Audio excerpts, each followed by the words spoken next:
Buen día amigos, bienvenidos a este espacio de análisis de la coyuntura política y sus implicaciones. Y esta semana, nuestro problema es Francia. Francia y no Siria. Francia, la que evidentemente fue golpeada el viernes 13, específicamente 150 ciudadanos franceses en la ciudad de París por eventos ya conocidos por todos y detallados hasta este momento por prácticamente todos los medios internacionales del mundo. Francia, aunque fue la golpeada el día viernes 13, es Francia mi problema y no Siria. No Siria, en donde está asentado el famoso Estado Islámico, que es quien se adjudicó los ataques terroristas, y es Siria la que también es objeto de los bombardeos en represalia por parte de Francia, apenas después, 2 días después de los ataques del día viernes 13. ¿Por qué Francia?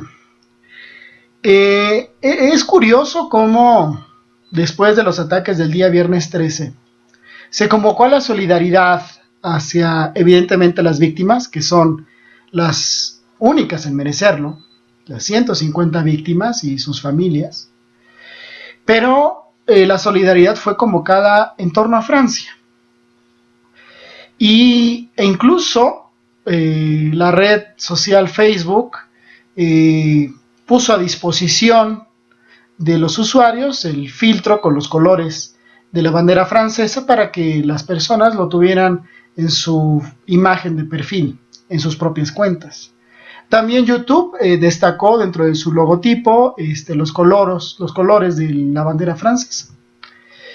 Y bueno, se llamó en todos lados a un asunto de victimización de Francia por los acontecimientos del día viernes 13. Y pareciera obvio que es Francia la víctima. Y no, Francia no es la víctima. Las víctimas fueron 150 personas en la ciudad de París, asesinadas de manera cobarde, artera, por militantes del llamado Estado Islámico. Pero no fue Francia la víctima. Aquí las víctimas son 150 franceses y también lo son las víctimas inocentes que ha cobrado la guerra en el estado de Siria. Ciudadanos sirios que además nadie ha reivindicado, por cierto, ni en Francia, ni en Estados Unidos, ni en ninguna parte donde la gente ha victimizado a Francia. Al hablar de Francia y al hablar de sus colores, hablamos del Estado francés, hablamos de la política del Estado francés. Cuando una persona se coloca los colores de la bandera francesa, no se está colocando los colores de una persona, se está colocando los colores que representan a un Estado nacional, en este caso Francia. Y con eso también pudiera políticamente estar apoyando, sin quererlo, sin deberlo, la política de ese Estado frente a otros estados, en este caso el Estado de Siria. ¿Qué implica esto? Que aquí el único país que ha sido bombardeado no ha sido Francia. En los últimos 2 años y medio, el Estado bombardeado, el país bombardeado ha sido Siria, no Francia. Y Francia ha bombardeado y se ha involucrado en Siria, en principio por una justificación y un pretexto que muchos compraron, principalmente Estados Unidos, Israel y también el Estado francés. Y es la supuesta ilegitimidad que tiene el gobierno de Bashar al-Assad, presidente de Siria. Se argumentó en su momento que Bashar al-Assad, después de tener descifrar en él esperanzas democráticas y con ello cambios democráticos en Siria, se esperaba que Bashar al-Assad llevara a Siria por una vida democrática. Y se dice que violó esa esperanza, que transgredió esa posibilidad de democracia en Siria cuando empieza a maltratar a la oposición e incluso reprimirla.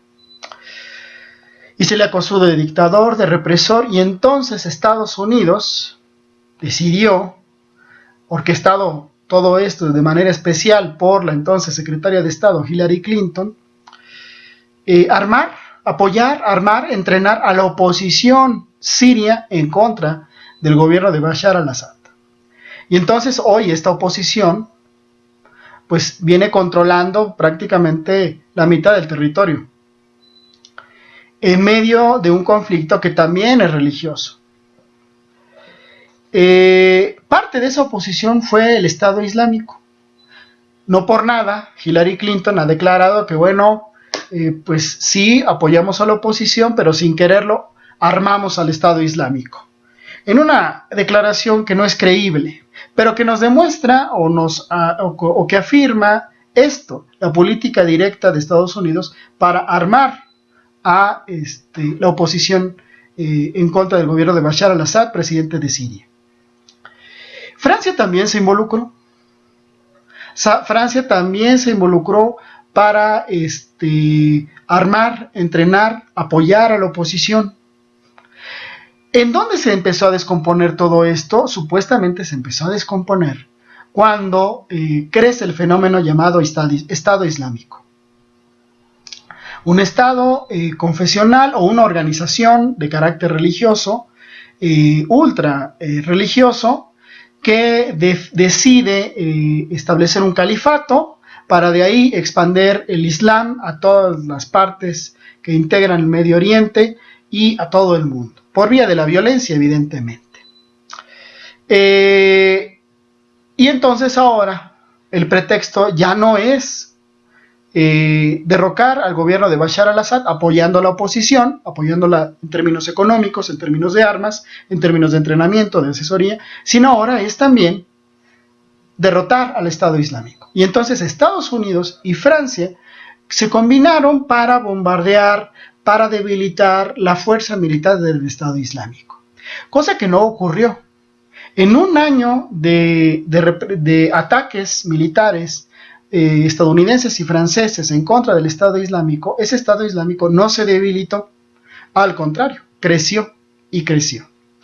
De ahí las acusaciones que se empezaron a dar y filtraciones, o supuestas filtraciones, para hablar de que en términos reales el Estado Islámico era una obra de Estados Unidos y de Israel para poder entonces tener un grupo armado, un movimiento armado que le permitiera precisamente debilitar al gobierno de Bashar al-Assad, derrocarlo, pero también controlar otras zonas de influencia, entiéndase en Irak, entiéndase Afganistán y entiéndase incluso Irán, el principal adversario de los intereses estadounidenses e israelitas en el Medio Oriente.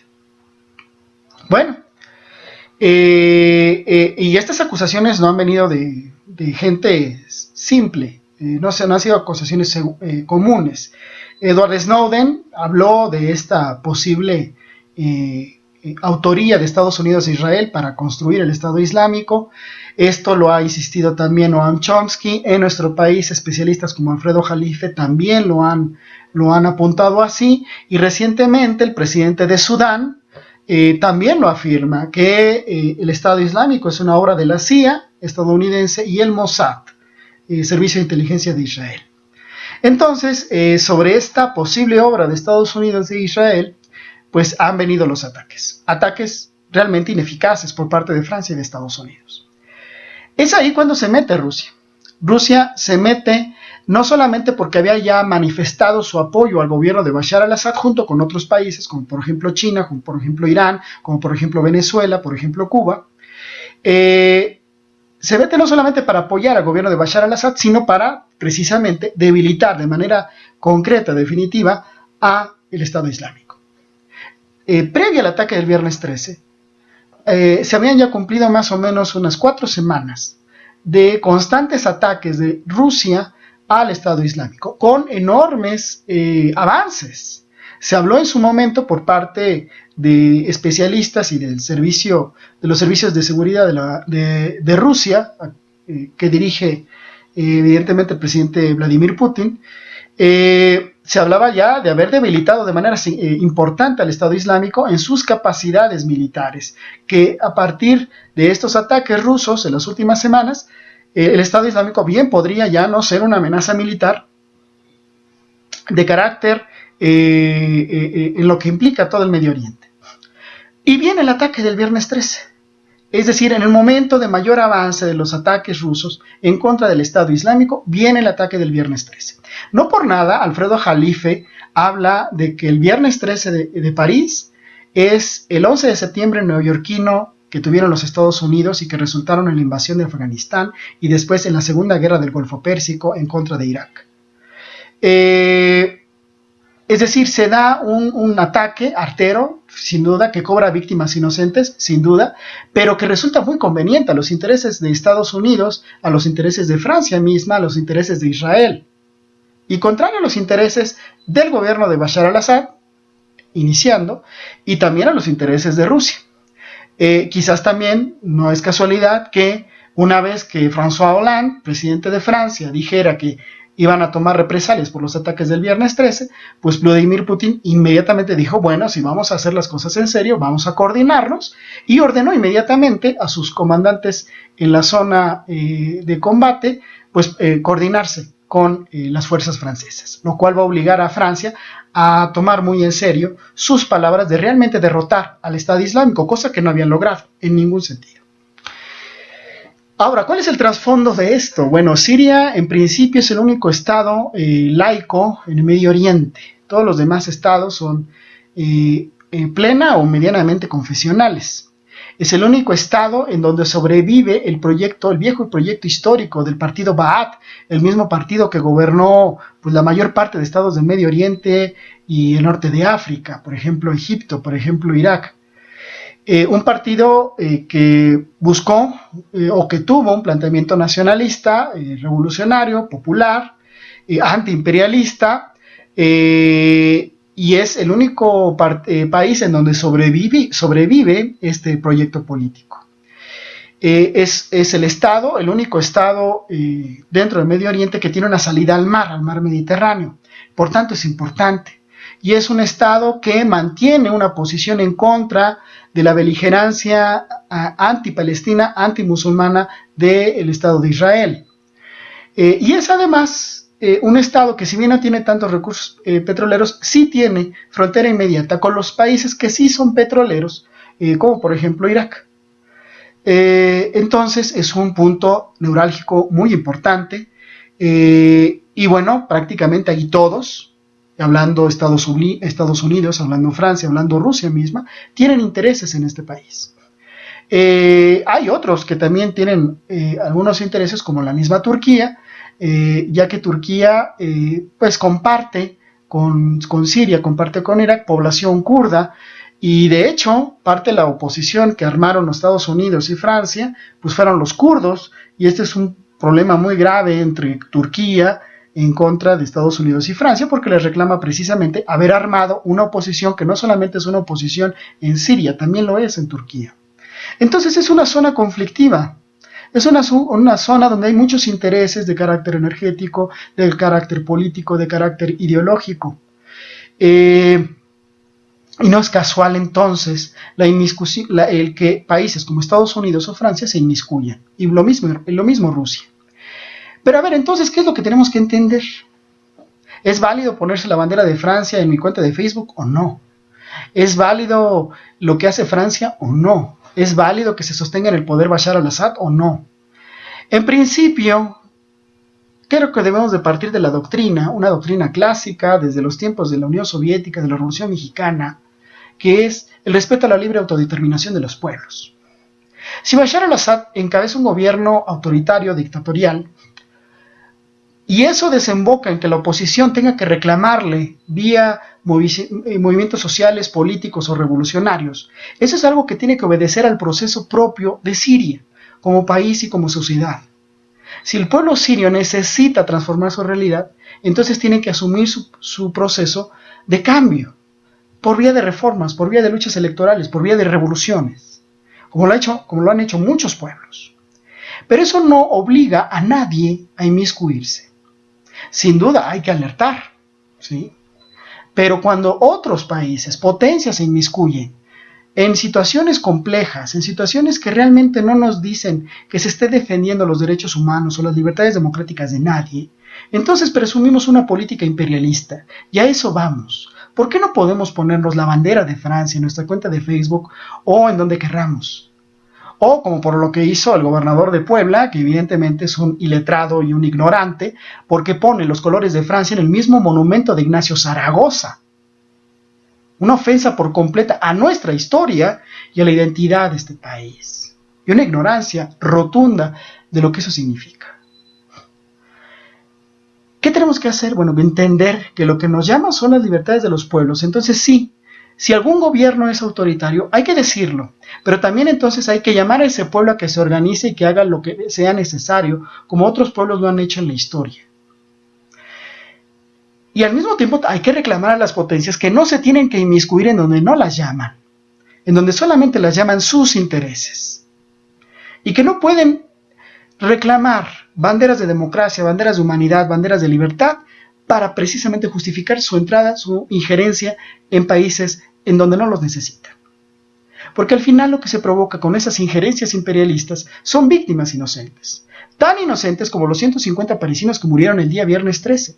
Pero ¿quién habla de los más de 150 sirios que han muerto victimizados, no solamente posiblemente por la represión de Bashar al-Assad, pero también por los bombardeos estadounidenses, por los bombardeos franceses y por la brutalidad del Estado Islámico? ¿Quién habla de esas víctimas? ¿Quién se ha puesto la bandera de Siria, por ejemplo? Si hablamos de banderas, ¿quién se ha puesto la bandera de Siria en nombre de esas víctimas? Difícilmente. Si hablamos de honrar a las víctimas inocentes, usemos en nuestra persona o en nuestras cuentas de redes sociales el moño negro. Es algo perfectamente normal y plausible. Pero no usemos los colores de un Estado que está violentando los colores y la vida de otros países, de otros estados y de otros pueblos.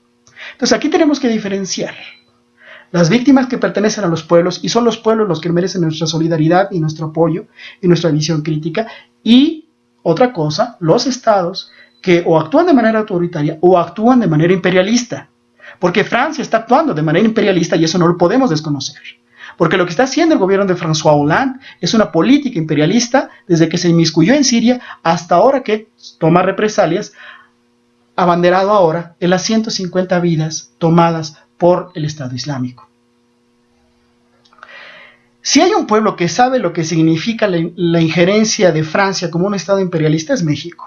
Nosotros vivimos en los años 60 del siglo XIX la intervención francesa, y esto no es un tema de historia de primaria, es un tema vivo de la historia, porque Francia sigue haciendo lo mismo. Francia lo hizo también en Argelia, Francia lo hizo también en Indochina, o entiéndase Vietnam. Francia también lo ha hecho en África y en distintos puntos del mundo en donde su política injerencista ha sido la misma. Por tanto, no nos debería extrañar lo que François Hollande e incluso el gobierno anterior, Nicolás Sarkozy, han hecho en Siria. Han generado una política de injerencia imperialista permanente, sistemática y perfectamente identificable. Entonces no podemos apoyar eso.